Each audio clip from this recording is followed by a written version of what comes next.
Welcome to the Hope, Health, and Healing podcast. I am Hanna Fields, and I am your host for episode 34, where I am joined by singer-songwriter David Crowder.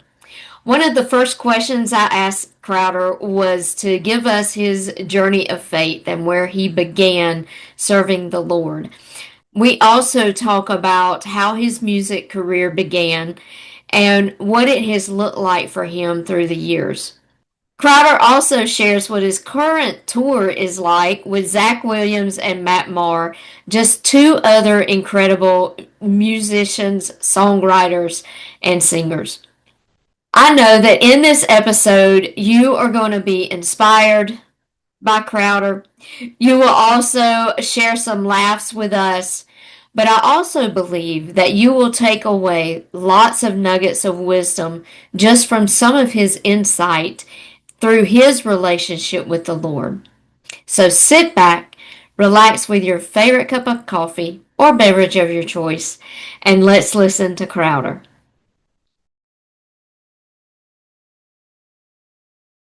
Welcome to the Hope, Health, and Healing podcast. I am Hanna Fields, and I'm so excited about my guest today. We are on with the one and only David Crowder. Thank you for joining us today, Crowder. I'm happy to be here. Well, we all know your music, or at least we should, because you've been doing this for a little while. But today we're just going to spend a few minutes with you talking about your latest tour, Grace and Glory, and your upcoming concert. I'm in the Columbus area, so we are excited to have you along with Zach Williams and Matt Maher.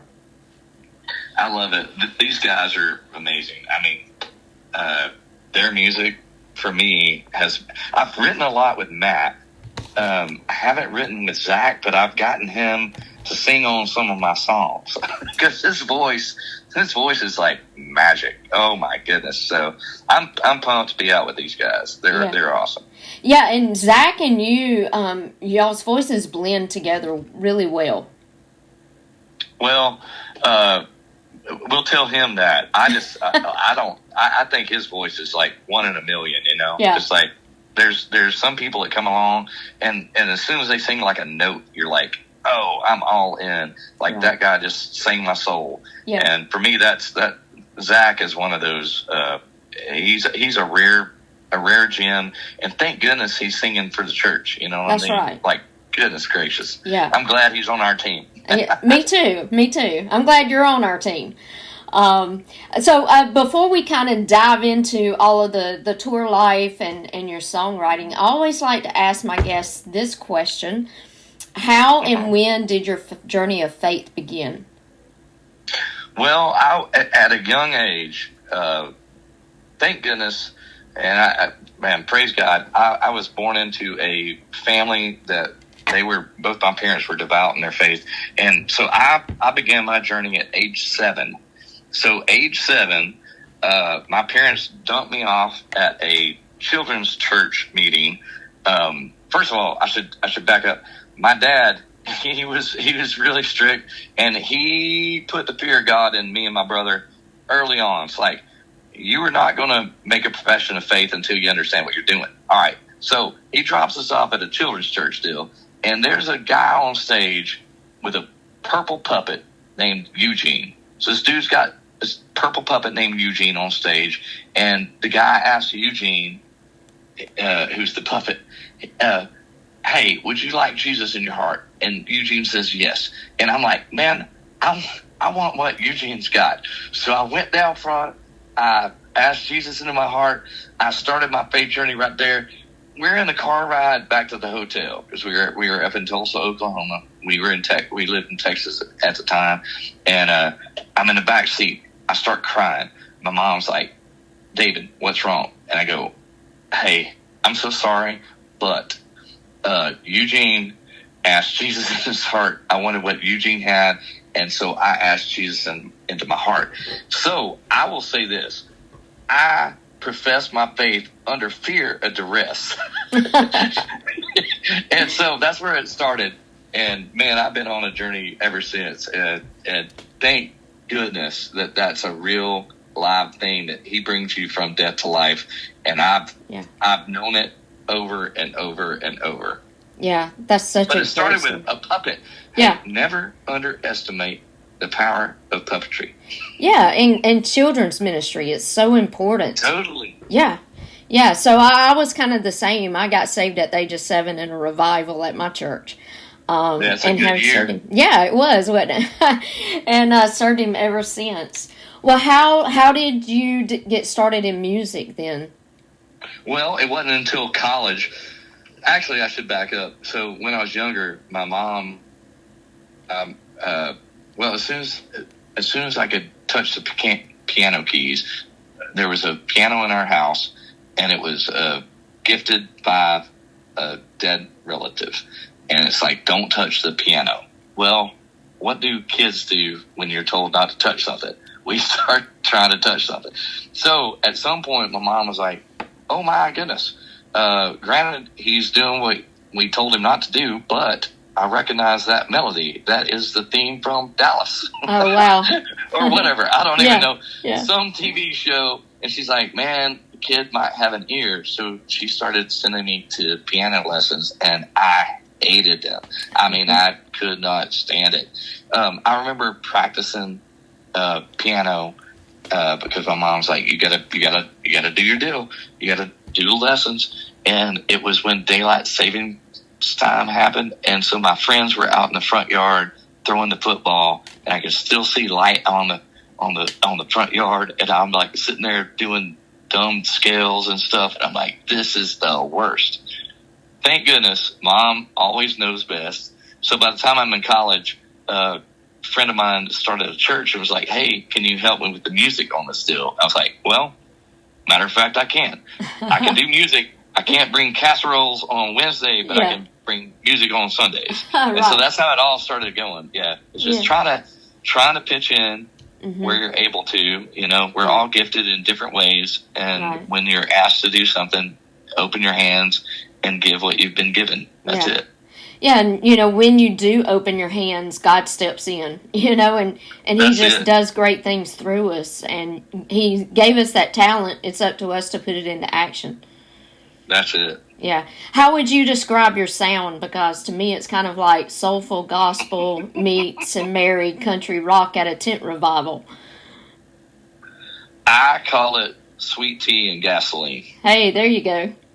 That's it. Yeah. I don't know what it is. Everybody, you know, one of my favorite conversations that you have over and over is when you're traveling and you sit down next to somebody on a plane flight, and they're like, hey, I'm so-and-so, what do you do?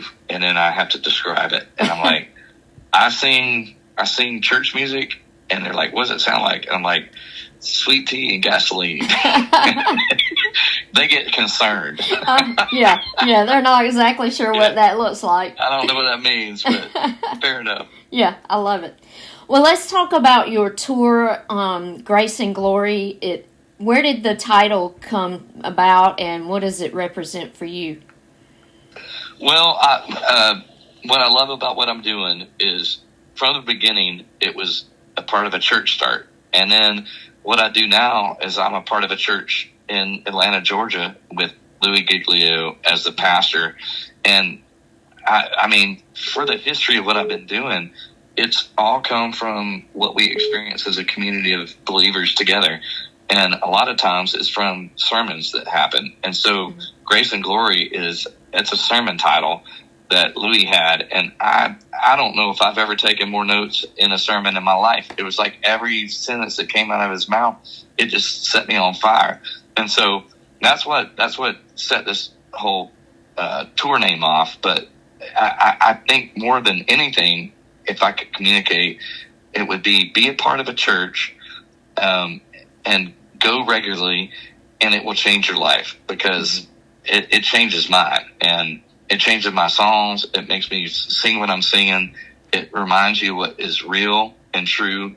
And so that's it, man. It comes from a church home experience. Yeah, I love that. It's, so good just to have that home base that you can go back to, get filled back up, Because when you're out on the road, you're pouring out continuously. How do you get filled back up when you're on the road? I think you got to pick good people to be around you, because the people I have around me, a lot of times I get that question. It's like, how, like, you're always out and it looks like you're really active and just going. Man, the folks I have on tour with me are the best people on the planet, and everybody's trying to be more like Jesus. So if you're around people that are just trying to be more like Jesus, it's going to affect you in the best way ever. So they're pushing me.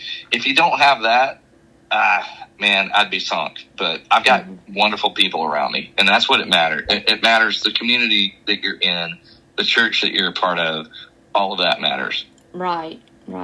How do you, during your concerts, how do you create a balance between high energy concert moments and the powerful worship encounters that you want your audience to experience? Well, I think it goes both ways. So I'm in the same experience that everybody else is. Like we start a song. I'm trying to make sure that the song works. I'm trying to sing it right. I'm trying to play it right. Everybody's trying to play it right.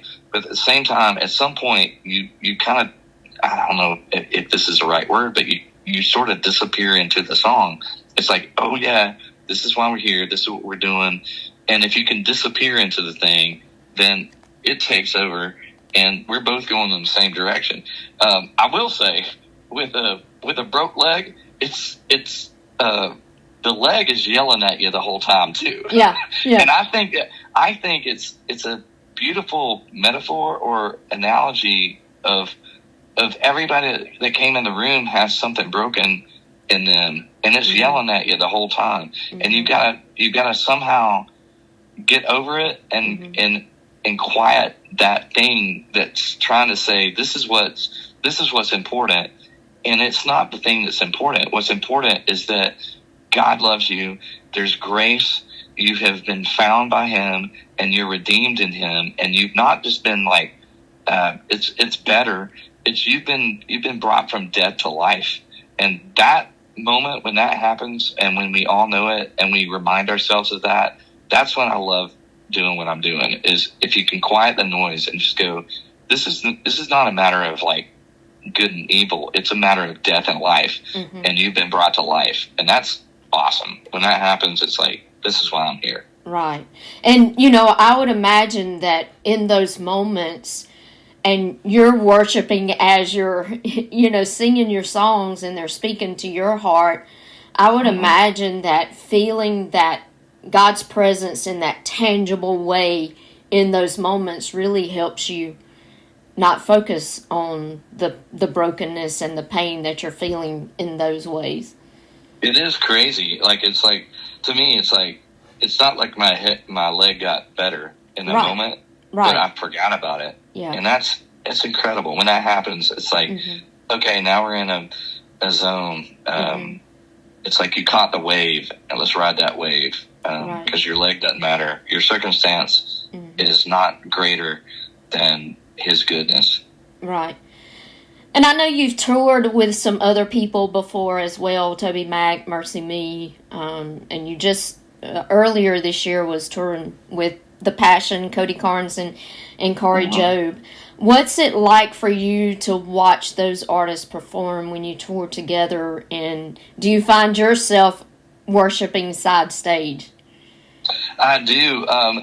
And in the past, this is kind of weird and a little vulnerable to say, but in the past, I mostly focused on, like, I want to make sure that I'm ready to go, that we've got all of our stuff together, and we're going to be doing our part of the thing. But with the leg break or whatever it is that slows you down and makes you pause and think, like, man, my goodness, I can't believe this is what I get to do. This is where I am. This is where I'm supposed to be. I've been on side stage at every single, as soon as the lights are up, I'm there.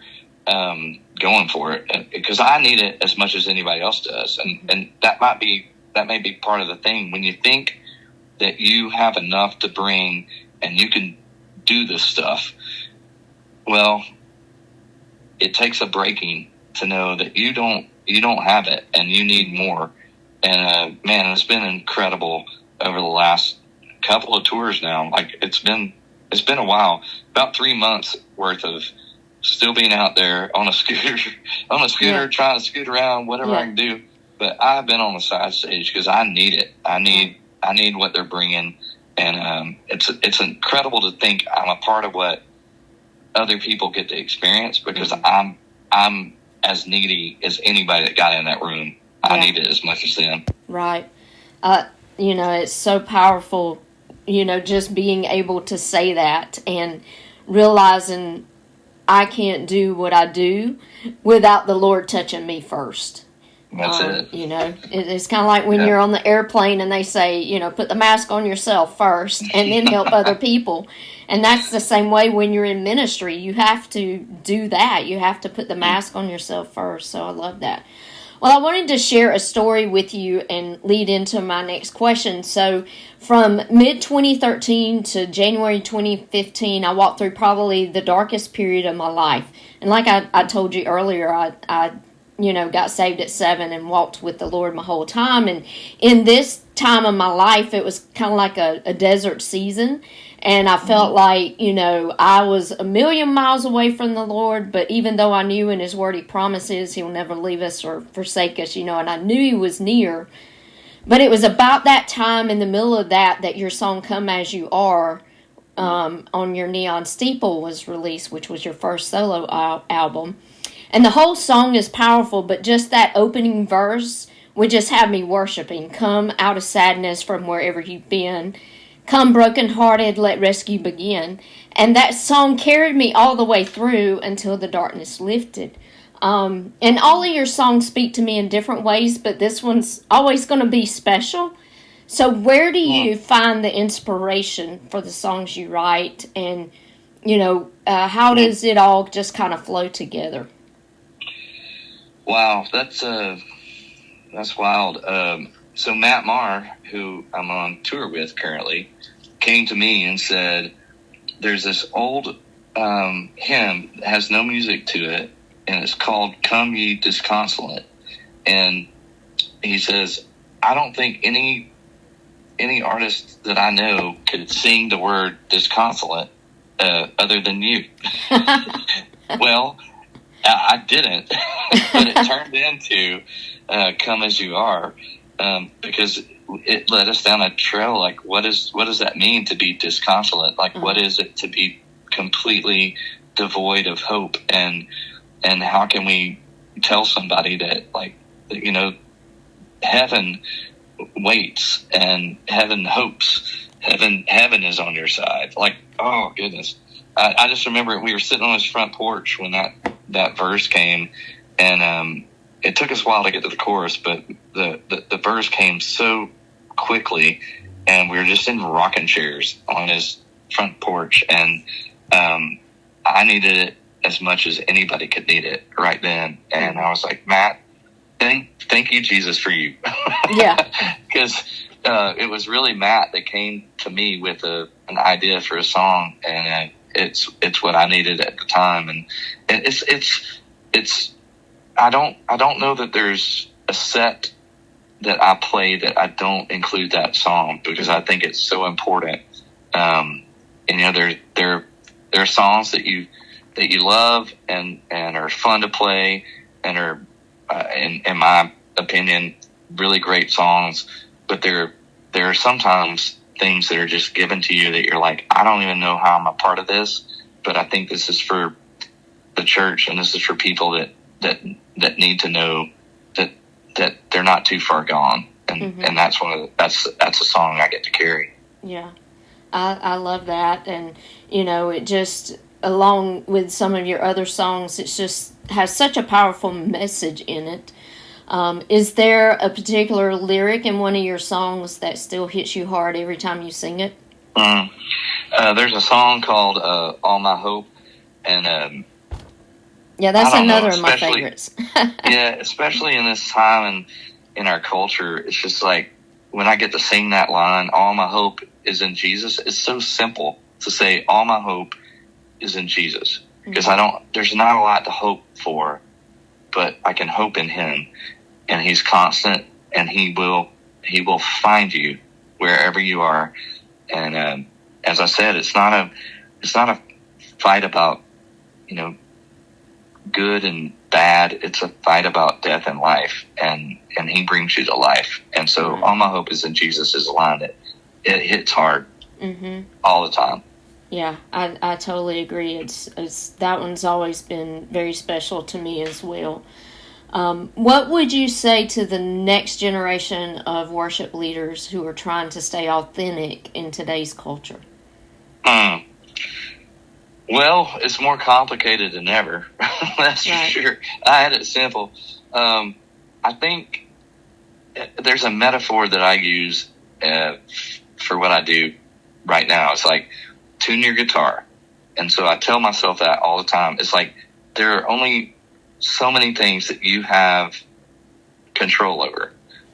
One, you can tune your guitar, because if your guitar's out of tune, it screws up everything for everybody else. It's like, what a letdown. Like, everything was great, but his guitar's out of tune. Like, do what you can with what you've been given and make sure you're on top of it. The rest of it, who knows? Like, he raises and he lets down. Like, don't worry about your clout. Don't worry about your reach or influence. Just do what you've been given. What's put in your hands, do the best you can, and he'll put more stuff in your hands. He'll take stuff out of your hands, but tune your guitar. If you do that, you got the rest of it. It's not up to you. It's up to him. So tune your guitar. I think that's great advice for all of us. Anybody on this journey of faith, we can all take that advice to heart and run with it. We all need to tune our guitar, whatever our guitar looks like. Yeah. I thought I was going to be an insurance agent. Do what you've been given to the best of your ability. Make sure you do everything that you can to make sure that he's glorified. And then the rest of it opens up. That's right. I love that. Well, okay. Well, we are going to end with a few fun rapid-fire questions, just to kind of get to see what Crowder is, and then we'll close it out. But I'm going to try to get them all right. I'm going to answer all these correctly. Well, these are all your preferences, so hopefully you can get it right. I'm going to get them right. All right. Are you coffee or sweet tea? Oh, I'm sweet tea. My goodness, give me diabetes. All right, what's your go-to road snack? It's fiery Cheetos. Oh. I love them hot Cheetos. Oh, yeah. And then it's licking your fingers afterwards. No, it's a mess. All right, what is always in your guitar case besides a guitar? It's a pick. There's a pick and a capo. That's it. Also, like whatever makes it a humidifier, like to keep the wood at the right humidifier, the right moisture in the air. I don't know. It's science. Science is in my guitar. There you go. Nice. Do you like the mountains or beach? Oh, I'm a pasty white man. Mountains. I burst into fire on the beach. All right. Favorite worship song you didn't write?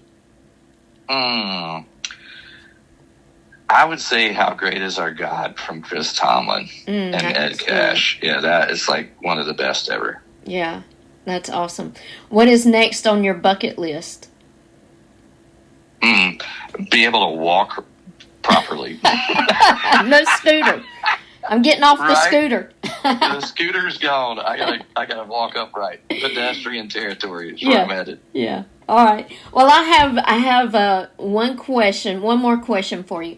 So my dad's family was from Kansas, and a lot of my dad's cousins have beards like yours. I'm sorry about that. Are you the only one in your family who has a nice beard? Nobody has. No, that's not true. My brother has started growing his beard out, and like it's kind of scary. He looks almost like me, and I'm like, bro, you look better without the shrubbery. You were doing fine. So I don't know if he's just letting himself go, but Yeah. Other than that, I've seen photos of my dad in. He had a mustache that was like really great in the 70s. Yeah. Yeah, but other than that, it's a new thing with my brother. Yeah. It's been over the last year or so. He just wants to be like you. That's what it is. I will tell myself that. We know each other better than that, though. He does not want to be like me. Yeah. Well, my dad didn't follow in the beard footsteps, but when my mom met him back many years ago in the 60s, he had a handlebar mustache. And she thought he looked a little Cuban, she said. Awesome. That's great. Yeah. Well, I really appreciate your time today, and just am looking forward to your concert in Columbus in a couple of weeks. And just blessings to you and Matt Maher and Zach Williams as you tour over the next few weeks. Well, we're happy to be out together, and they're amazing people and incredible songs coming from those guys. So happy to be a part of it, and we'll see you soon. All right. Thank you, Crowder. All right. Have a great day. All right. Thanks. Wonderful You too. talking to you. You too. Bye. Bye. Thank you for tuning in to this episode of Hope, Health, and Healing. I know that Crowder gave you some really good nuggets of wisdom. I'm sure he gave you a smile here and there. And I just know that whatever it is that you're going through, that you can listen to his music and be inspired, feel God's presence, and know that there is hope for you. Be sure, if his tour is coming to a city near you, that you go now, look in the show notes for his website, and make sure that you get your tickets today. I believe that his shows are selling out quickly, so you'd want to do that as quick as you can. So go now, get you some tickets, and go see Crowder, Zach Williams, and Matt Maher in concert. Be sure to like and share this podcast with your friends, and join us next time on Hope, Health, and Healing. Thanks for tuning in. Y'all have a great day.